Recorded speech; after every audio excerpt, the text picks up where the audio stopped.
Purpose తీసుకుంటాం కాబట్టి దాంట్లో పారాసైట్స్ కనిపిస్తాయి, కనిపించకపోవచ్చు కూడా. కాబట్టి EDTA blood, fresh EDTA blood తీసుకొని దాన్ని for routine malaria microscope both thick and thin smears are prepare.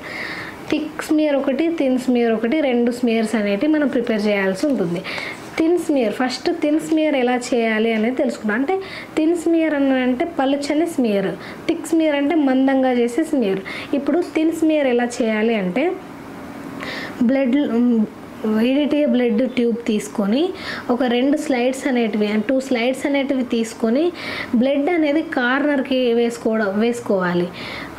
అంటే స్లైడ్లో కార్నర్కి బ్లడ్ ఒక చిన్న డ్రాప్ వేసుకొని స్ప్రెడర్తో అంటే వేరొక స్లైడ్తో దాన్ని ఆ బ్లడ్ డ్రాప్ని టచ్ చేసి కొంచెం బ్యాక్ తీసుకొని దాన్ని మూమెంట్స్ చేసినట్లయితే, అంటే ముందుకి మూవ్ చేసినట్లయితే టంగ్ షేప్లో స్మియర్ అనేది రావడం జరుగుతుంది.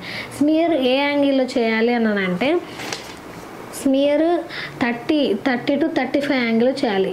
ఇక్కడ మనము ఒక ఫస్ట్ స్లైడ్ అనేది తీసుకొని స్లైడ్ కార్నర్కి ఒక బ్లడ్ డ్రాప్ వేసి ఇంకొక స్ప్రెడర్ అంటే కూడా అది కూడా ఒక స్లైడ్, దాన్ని బ్లడ్ డ్రాప్కి టచ్ చేసి కొంచెం బ్యాక్ తీసుకొని స్ప్రెడ్ చేయాలి. అట్లా స్ప్రెడ్ చేసినప్పుడు టంగ్ షేప్లో థిన్ స్మియర్ అనేది ఫామ్ అవుతుంది. ఆ థిన్ స్మియర్ అనేది మనము లీష్మన్ స్టెయినింగ్ చేసి ఆ తర్వాత మైక్రోస్కోప్లో గమనించినట్లయితే అది మనకి ఈ మలేరియా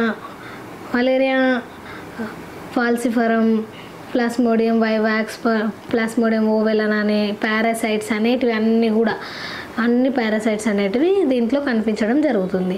ఇక్కడ ఏముంది, థిక్ స్మియర్ అంటే ఇందాక మనం థిన్ స్మియర్ ఎలా చేసుకోవాలో అంటే పలుచని స్మియర్ ఎలా చేసుకోవాలో తెలుసుకున్నాం కదా. ఇప్పుడు